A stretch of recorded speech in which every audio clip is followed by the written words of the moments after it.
Olá! Estamos aqui mais uma vez, dia 21 de dezembro de 2022, começando o nosso culto de adoração, culto semanal de estudo bíblico. Muito bom ter você aqui. Eu não sei se você está assistindo quarta-feira, quinta, sexta, domingo, não importa que dia, mas eu espero que você seja abençoado por esse culto. Eu não sei se você esteve com a gente nesse fim de semana, nos nossos cultos presenciais ou mesmo aqui pelo YouTube, não sei se você assistiu, mas no sábado nós tivemos uma programação lindíssima com o grande coro de amigos. Eles foram lá na nossa igreja, eles apresentaram o musical Alegria, que é claro, é um musical de Natal, fala do nascimento de Jesus. Foi lindíssimo, foi uma noite realmente onde Deus falou aos nossos corações. O pastor Nicásio também esteve conosco lá, levando a mensagem. Se você não assistiu, procura aqui no nosso canal, aqui no YouTube mesmo, e não deixe de assistir. Com certeza você vai ser abençoado pela mensagem daquela noite. Domingo pela manhã comemoramos o aniversário da nossa igreja, 89 anos. Domingo à noite nós tivemos um culto de Natal também com o nosso coro 90 anos, participando, com as crianças da igreja participando, e convido novamente você, se você não assistiu, vai aqui no nosso canal, procura lá nos vídeos e assista a esses cultos de domingo. Na parte da manhã, o pastor Marcelo Rosa esteve com a gente, trouxe uma mensagem profunda aos nossos corações. Eu tenho certeza que você vai gostar muito de assistir, se é que você não assistiu ainda. Se você assistiu e gostou, repete. A parte boa da gente ter isso aqui no nosso canal é que a gente pode ver novamente quantas vezes nós quisermos e ser abençoados novamente. Na segunda-feira nós tivemos então a abertura dos 90 anos da nossa igreja. Nós vamos fazer 90 anos só em dezembro do ano que vem, já começamos a comemorar desde segunda-feira. O Vitor Quevedo esteve com a gente, ele cantou, tocou, pregou. Da mesma forma, se você não esteve lá, assiste aqui no nosso canal. E uma coisa que eu quero te sugerir, se você viu e foi abençoado, envie esse link para outras pessoas que precisam assistir isso também. Se você não assistiu ainda, assista. Eu tenho certeza que você vai ter um desejo no teu coração de dividir aquilo ali com outras pessoas, com parentes, com amigos, porque realmente tem muita mensagem boa, tem muita coisa boa que serve para a nossa vida, para o nosso dia a dia. Dando continuidade então agora ao nosso culto, nós vamos falar sobre paz. Jesus é o príncipe da paz. Ele veio ao mundo para nos trazer a paz. E tem um versículo que fala assim: deixo-vos a paz, a minha paz vos dou. Não vou-la dou como o mundo a dá. Não se turbe o vosso coração e nem se atemorize. Jesus disse isso. Ele disse que veio trazer a paz ao mundo. Não se turbe o vosso coração, nem se atemorize. Não tenha medo, não fique ansioso. Jesus veio para cuidar de nós e para nos dar a paz. E nós vamos cantar isso agora. O hino que com certeza você gosta, com certeza você conhece, é um dos hinos queridinhos do nosso cantor cristão, Sou Feliz com Jesus. E que começa exatamente falando: se paz a mais doce eu puder desfrutar, ou se dor a mais forte eu sofrer, de qualquer forma, sou feliz com Jesus, meu Senhor. Vamos cantar?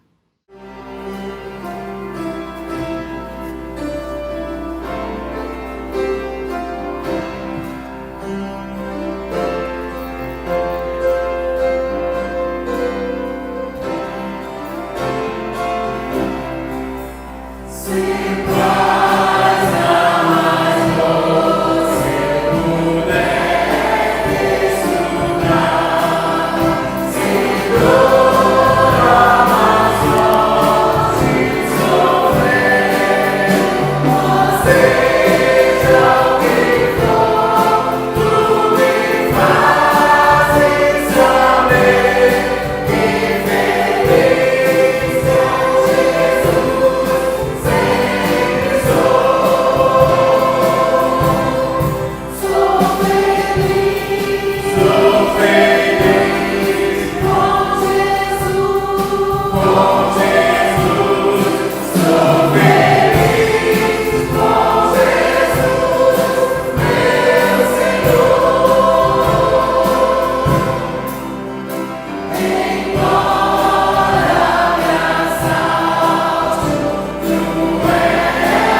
isso que nós somos felizes com Ele, porque Ele tem todo o poder para cuidar de nós em todos os dias, independente de se faz a mais doce eu puder desfrutar ou se estiver sofrendo uma dor muito forte. Vamos cantar então esse amor, dessa maravilhosa graça do nosso Deus.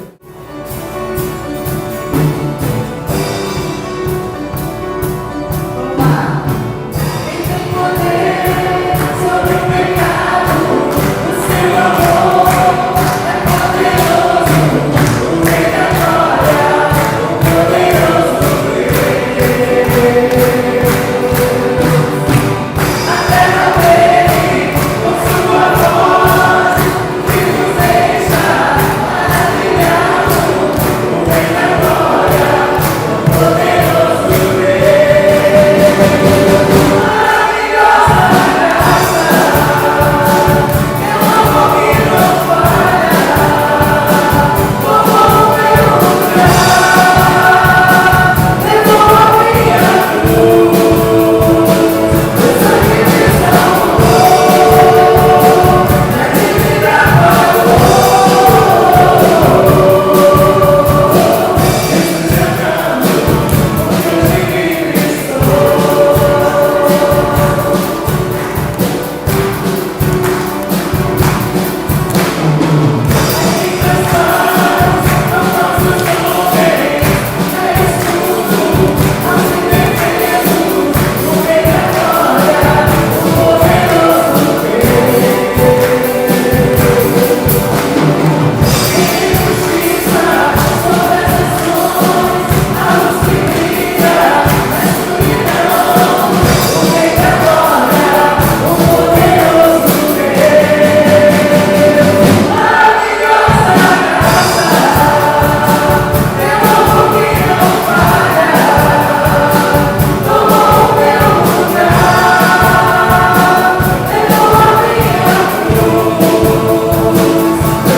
Olá, meu irmão, olá, minha irmã. Saúde a todos com a graça e a paz do nosso Senhor Jesus Cristo, amém? Bom, é um prazer estar com você nesse momento. Como você pode ver, estou aqui em nossa igreja e o motivo da minha palavra hoje é um motivo especial. Celebramos o final do ano de 2022. 2022 foi um ano de muitas lutas, de muitas vitórias, de muitos combates, de muito choro, muita alegria, muitas lágrimas, muitos sorrisos. Mas é um ano que ainda não acabou. E hoje você me assiste pela sua TV, pelo seu celular ou pelo seu computador e celebramos o Natal. Celebramos o nascimento do nosso Salvador, celebramos o nascimento do Senhor Jesus, que veio para salvar a minha e a sua vida. Celebramos o menino que nasceu naquela manjedoura simples em Belém. Celebramos o Salvador do mundo, o Criador de todas as coisas. Bem, se você não me conhece, eu sou o pastor Alex, sou pastor auxiliar aqui da Primeira Igreja Batista de Cascadura, e é um prazer ter você conosco. E a mensagem, né, preparando para a chegada do Natal, que nós vamos conversar, ou que eu vou estar apresentando para você nesse momento, eu diria nessa noite, mas talvez você esteja me escutando de manhã, de tarde, independente do horário, é uma verdade, uma pergunta. Por que Deus nasceu? Por que o Criador de todo o universo decide nascer e nascer numa simples manjedoura? Por que Ele decide nascer para estar conosco, para se fazer semelhante a mim e a você? Por que Deus, que é onisciente, onipresente e onipotente, decide nascer? Por que Deus nasceu? E o texto, né, que é o texto que abre a nossa mensagem, a nossa conversa aqui, ele se encontra no texto de Isaías, capítulo 7, versículo 14. Um texto muito conhecido no período natalino, mas vai estar sendo projetado na tela, eu vou estar lendo, a minha versão é a NVI. E o texto diz o seguinte: por isso o Senhor mesmo dará a vocês um sinal. A virgem ficará grávida, dará à luz a um filho, e o chamará Emanuel.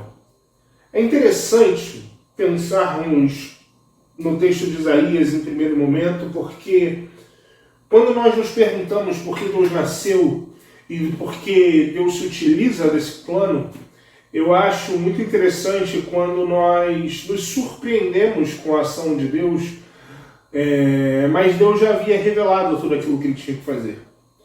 Quando Isaías fala sobre o Emanuel, que também é conhecido como Deus conosco, Deus já estava revelando aquilo que aconteceria com Maria, Deus já se revelava ao povo muitos anos antes, né? E Mateus vai fazer menção disso, justamente dessa profecia específica de Isaías, né? Quando ele vai falar sobre o nascimento de Jesus.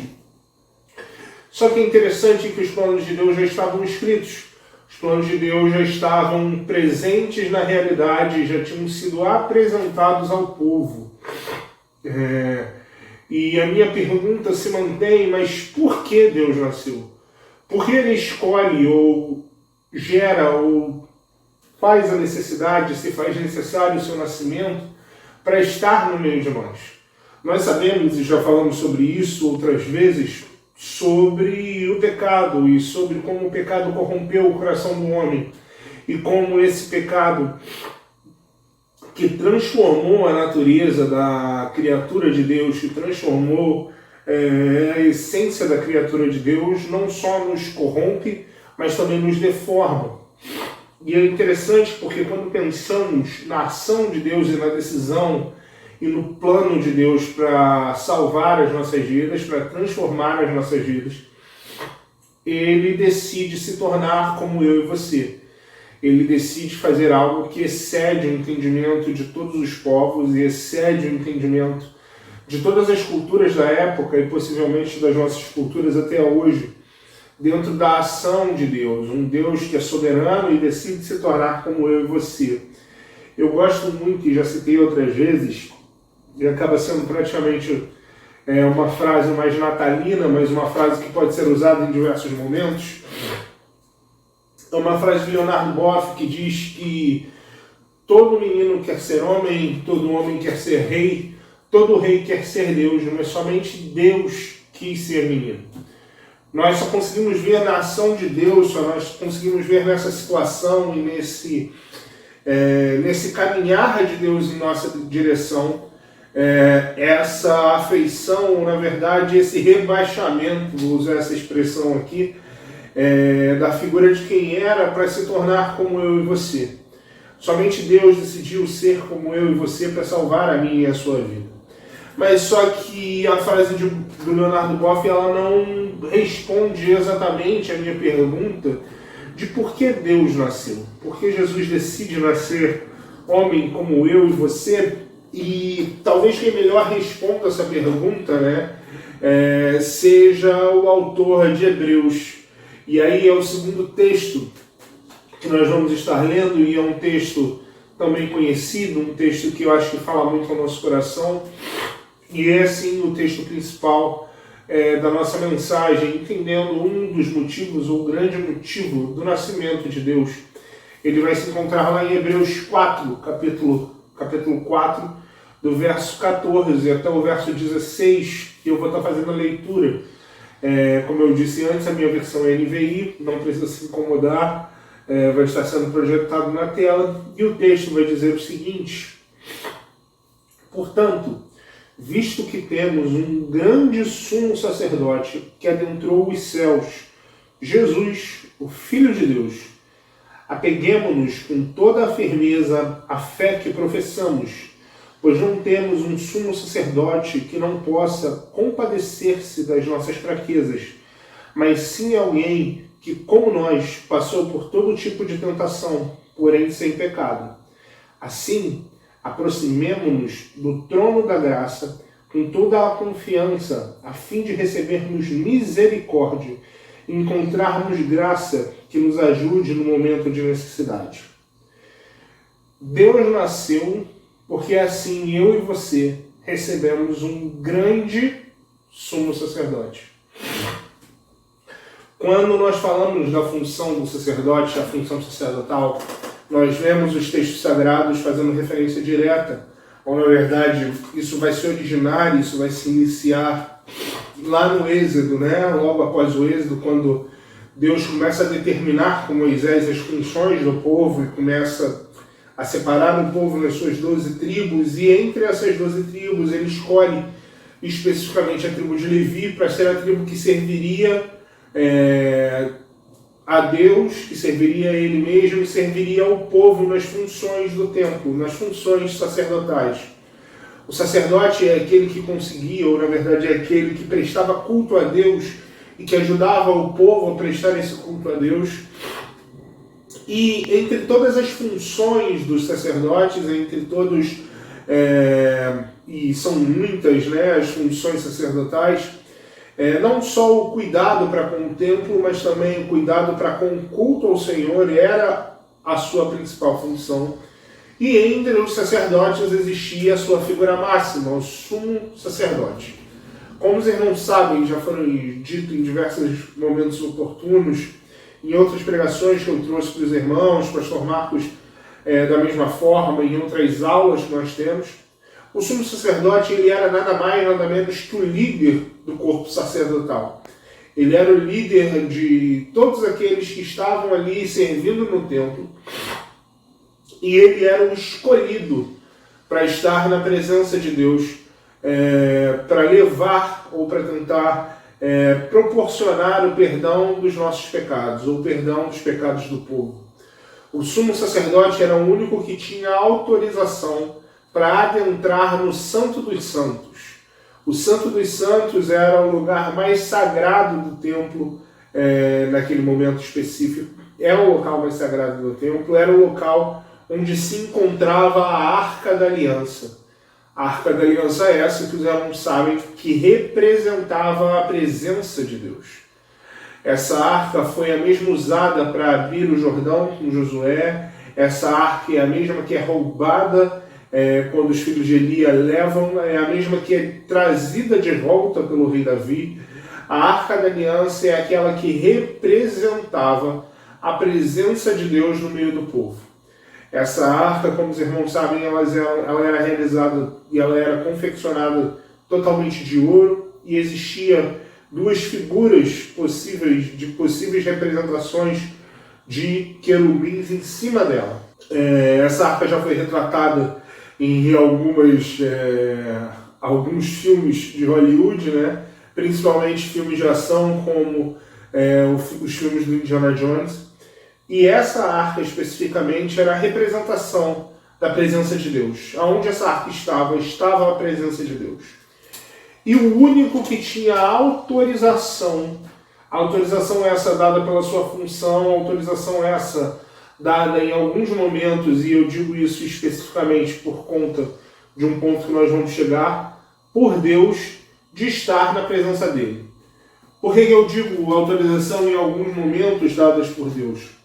Se o sumo sacerdote não estivesse em santidade, se o sumo sacerdote não tivesse se purificado da forma correta, se o sumo sacerdote não tivesse se cuidado da forma correta, ele morreria diante da Arca da Aliança. Já era costume do povo judeu que quando o sumo sacerdote adentrava ao Santo dos Santos, ele precisava adentrar com uma corda amarrada na cintura. Porque se por acaso ele não retornasse, eles precisariam puxar o sumo sacerdote de volta, pois mais ninguém tinha autorização de entrar no Santo dos Santos. Só que aonde nós queremos chegar? Nós recebemos, com o nascimento de Deus, um grande sumo sacerdote. Um sacerdote que está acima do sumo sacerdote. Aquele que não adentra onde está a Arca da Aliança. Aquele que, na verdade, como está escrito no texto sagrado, adentra a presença de Deus na pessoa do próprio Deus, adentra os próprios céus para pedir perdão pelos nossos pecados. Nós temos aqui aquele que significa não só o sacerdote que leva o sacrifício pelos pecados do povo, mas o sacerdote que se torna o sacrifício pelos pecados do povo. Deus nasceu porque eu e você não teríamos a capacidade de adentrar os céus e pedir perdão a Deus ou oferecer sacrifício tão grande a Deus quanto o próprio Cristo que se auto-sacrifica por mim e por você. Jesus adentra ou está diante do Pai e de forma figurativa, através do seu nascimento, através de se tornar como eu e você, ele declara que pela sua morte os meus e os seus pecados foram perdoados. As nossas contas estão zeradas diante de Deus, ou na verdade nós recebemos o crédito, e um crédito nos dado de graça pelo sacrifício de Jesus. Um crédito que limpa a nossa dívida, um crédito que limpa a nossa conta. E isso se dá, e isso se faz por um propósito, ou pelo propósito do amor de Jesus por mim e por você. Então, por isso Deus nasce. Deus nasce para que eu e você tenhamos um grande sumo sacerdote. Alguém que está diante de Deus dizendo: olha, a conta do pastor Alex está paga pelo meu sacrifício, Pai. Eu nasci e eu me tornei igual a ele, e é por conta disso que eu perdoo os pecados dele pelo meu sacrifício. Só que o autor de Hebreus continua que Deus nasceu, e falando sobre o sacerdócio de Cristo, dizendo que ele nasceu não só para ser o grande sumo sacerdote, mas para ser o grande sumo sacerdote que conhece as nossas necessidades. Eu acho muito interessante aqui, e parece estranho, né? Por mais estranho que isso pareça, nós temos na figura do ser onipresente, onisciente e onipotente a decisão de se fazer pequeno como eu e você e entender as nossas necessidades. E como eu disse, a função do sumo sacerdote era pedir perdão pelo pecado do povo, porém como líder sacerdotal, como líder do povo religioso naquele momento, como líder dos grandes religiosos, principalmente nos períodos de Jesus, talvez o sumo sacerdote não conhecesse a necessidade do povo de Israel, tanto quanto talvez a figura de um carpinteiro. Deus nasce não só como uma criança, mas como uma criança simples, como filho do carpinteiro, para conhecer a necessidade de seu povo. Deus nasce como filho do carpinteiro, para, diferente dos religiosos que estavam junto com o governo da época, junto com toda a corrupção política e religiosa que existia da época, que estava matando o povo e que muitas vezes mata o povo até hoje, Jesus decide se fazer pequeno entre todos os homens para conhecer a nossa necessidade, para conhecer as nossas tentações, como já foi expressado algumas semanas atrás pelo pastor Marcos, quando nós falamos, por exemplo, sobre a tentação de Jesus no deserto. E o autor de Hebreus deixa isso muito frisado, que ele passa pelas nossas necessidades, ele passa pelas nossas tentações, mas ele se mantém sem pecado. E isso faz com que ele se torne a oferta, ou ele faz com que ele se torne um sacrifício que permite que eu e você sejamos ou tenhamos as nossas contas pagas. Mas, como eu disse, o ponto fala justamente sobre um sumo sacerdote, sobre um grande sumo sacerdote, sobre aquele que decide, é aquele que decisivamente morre por mim e por você, sabendo quais são as nossas necessidades, sabendo quais são os nossos sofrimentos. Então, independente do que aconteça com você, independente do que falte, independente do que esteja passando pelo seu coração agora, eu posso te dizer que Deus nasceu porque Ele sabia de tudo aquilo que você precisa. Deus nasceu porque Ele decidiu morrer por tudo aquilo que você precisa e por tudo aquilo que você é. E o que você realmente precisa e o que realmente é o grande motivo do nascimento de Deus é o nosso terceiro ponto, que fala que por fim Deus nasceu por causa dele e por conta e para que eu e você pudéssemos nos encontrar ou nos aproximar do trono da graça.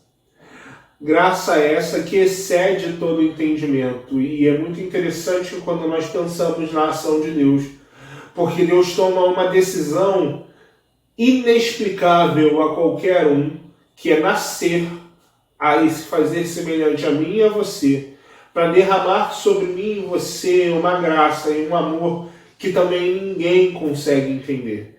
E é através das coisas que ninguém consegue entender, parafraseando o apóstolo Paulo, que Deus não só decide nascer, mas decide salvar a minha e a sua vida. É por conta do nascimento dele, é por conta da decisão dele de se fazer como eu e você. Eu e você recebemos a possibilidade de adentrarmos, ou de, na verdade, nos encontrarmos no trono da graça.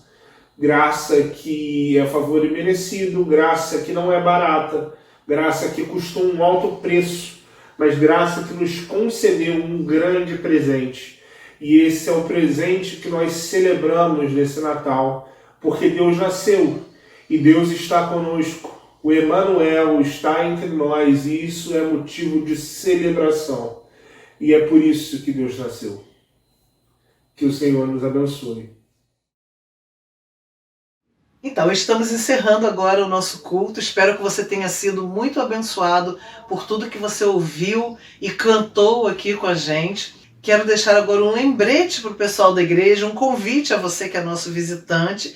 Domingo, dia 25, dia de Natal, nós não teremos o nosso culto presencial lá no nosso templo. Nós estaremos em casa com as nossas famílias, com os nossos amigos, mas nós teremos aqui no nosso canal o nosso culto de Natal, mesmo que virtual, mesmo que online. Nós estaremos louvando, agradecendo a Deus por Ele ter enviado Jesus para a gente. Então, participe. Domingo às 10 horas estará já no ar, no mesmo horário que nós temos os nossos cultos dominicais. Então, com certeza você não vai esquecer.